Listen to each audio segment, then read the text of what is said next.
our bad feelings on, and yet it just doesn't work that way. When you see that it doesn't work that way, a whole lot of habitual thinking starts to fall away.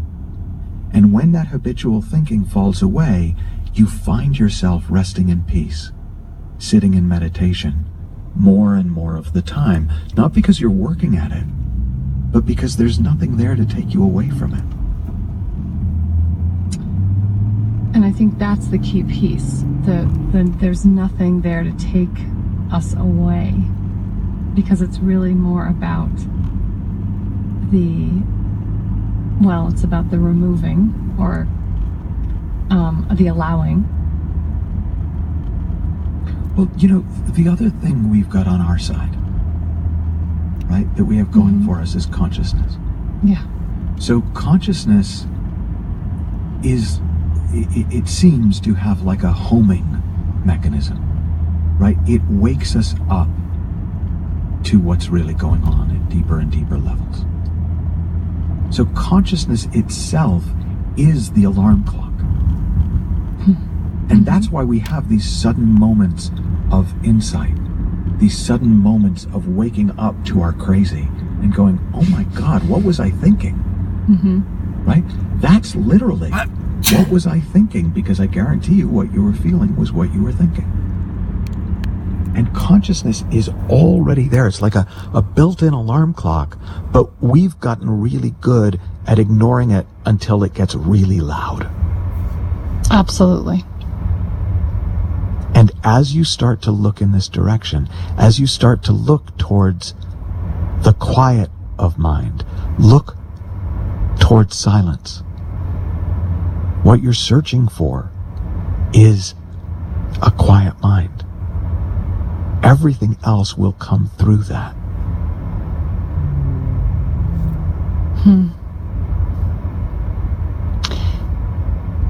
I've also heard you talk about our innate mental health. And when you just said the piece about, our own sort of flavor of crazy, it reminded me of that. Well, this was one of the most annoying insights into the nature of God I've ever had. Right? I know one shouldn't be annoyed by enlightenment and stuff, but I'm working on my second book for Hay House. It's called Feel Happy Now. It was actually meant to be called Feel Better Now, but happiness was all the rage, so they called it Feel Happy Now. Okay. And it was happiness about... was all the rage.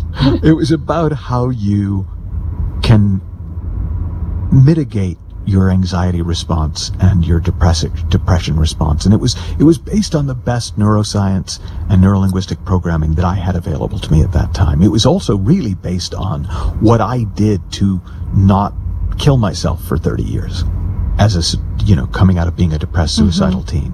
So it was genuinely exactly what I did. There was a whole thing there about behavioral Prozac, and there were 10 practices that I did every day that kept me sane in my mind. And then I tell the story in the Inside Out Revolution. I won't do the long version, but I went up to, I'd heard about this thing called the Principles, and I was curious, and I went up to study with one of the guys who was like one of the teachers of it, and he had me watch this video from this enlightened Scottish guy named Sid Banks, and I was so, to be absolutely honest, bored out of my skull that I had the video on in the background. I was having dinner, drinking beer, and waiting for the video to be over so I could watch the ball game. And I just heard this guy, Sid Banks, say, every human being is sitting in the middle of mental health. They just don't know it. The beer came out of my nose. I was crying with laughter. And this went on for about 10 minutes. And when it was done, I felt two things. And one was a sense of post-orgasmic peace. Like a whole load of stuff that I'd been unknowingly carrying on my shoulders was gone. But the second was a slight sense of panic, because I was about to go on tour to promote Feel Happy Now, and I could see that the fundamental premise of the book was wrong.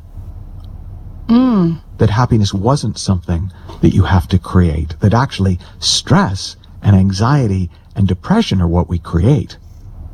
What's natural is mental health. What's natural is well-being.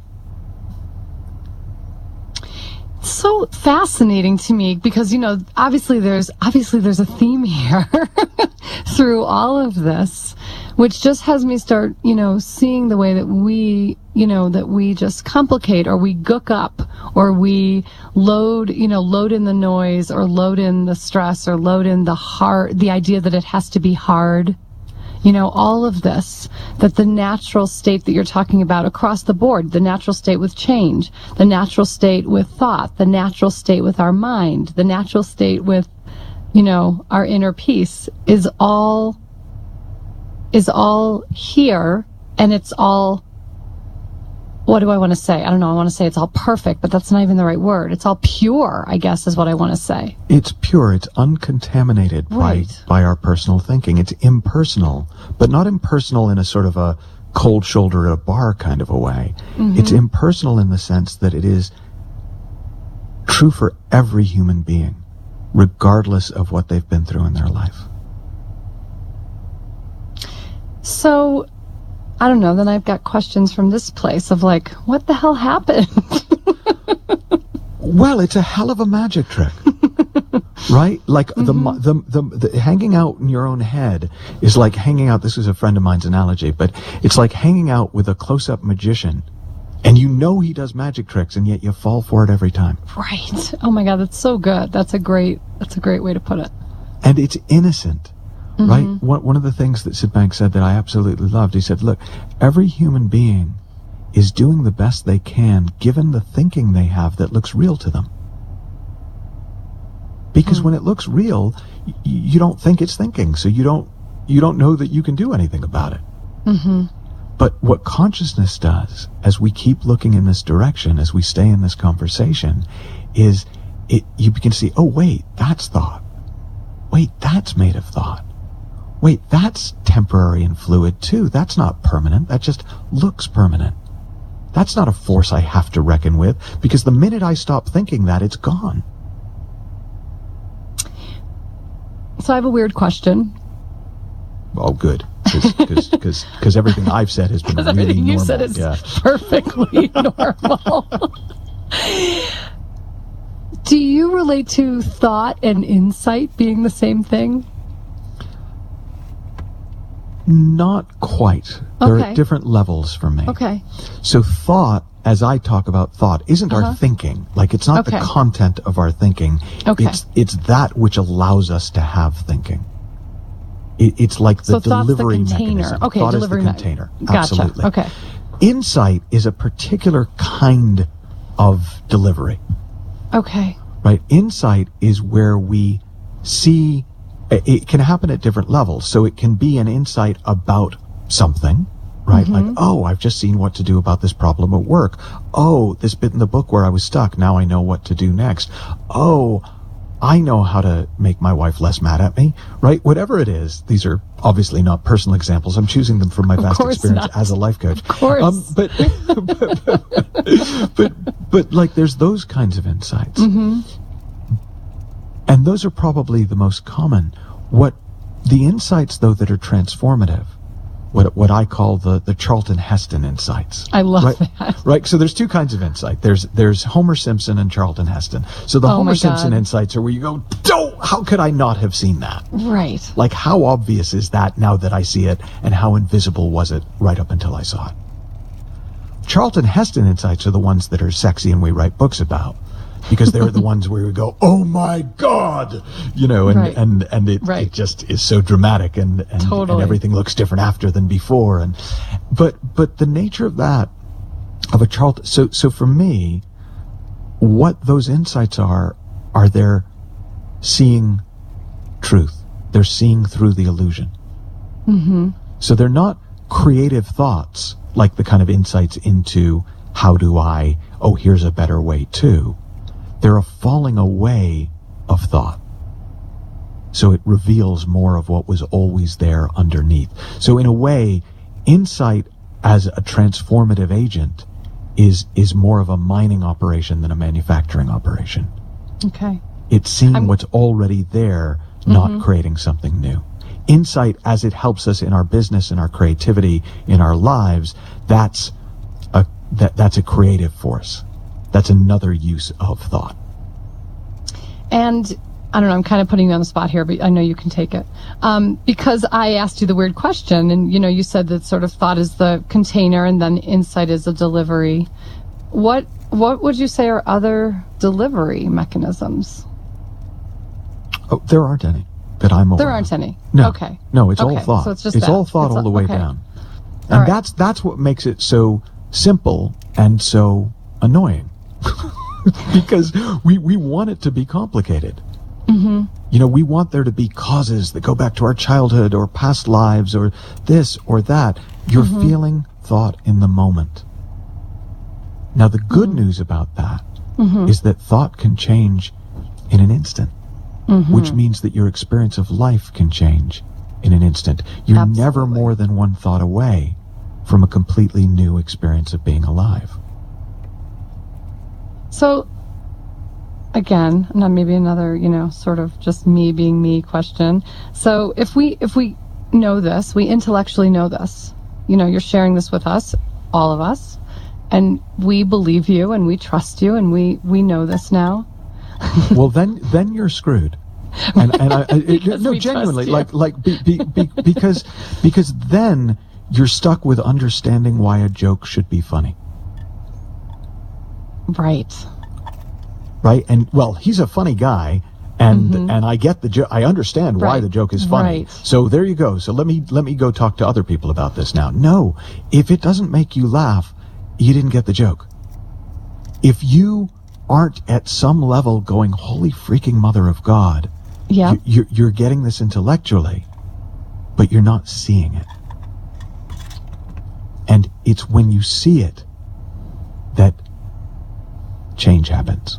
It's not. Yeah. Look, you take 100 people who've been told smoking is bad for them, and you show them the videos of the rotting lung and all this stuff, and you give them the statistics, and 100 out of 100 leave the doctor's office going, "That's it. I'm done. I'm never going to smoke again." And within a month, 97 of them are smoking again. Right. Perfect example. Right? Well, the 3 who aren't smoking got the joke. They got the direct experience. Yeah. They saw got it the joke. for Yes. themselves. Yes. The 97 who are working really hard and struggling to change or have given up altogether are the ones who got the idea, but they didn't get the joke. They didn't see it yet. Now, that's not to make them the slow class or the remedial class. It just means that that's how it works.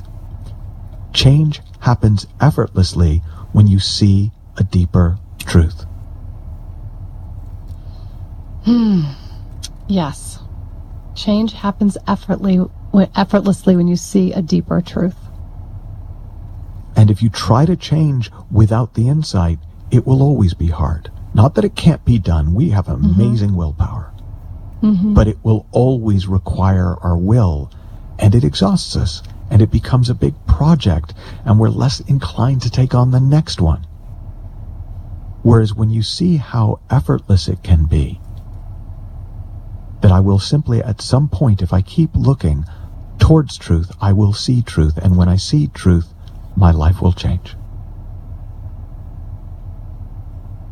Then it gets very exciting to look at truth, because it takes no work at all. Yeah. No, it takes the work what takes work is avoiding the truth. Right. Oh, absolutely. That What takes- and so much of what people point to is the feeling of relief. So a lot of what we think, oh my God, this personal development technique worked great for me. We built up the problem really big in our mind, and then through the technique, through the ritual or the technique, we stopped thinking about it, and we felt such a sense of relief. But again, it wasn't the technique, it was the moment where we stopped thinking about it.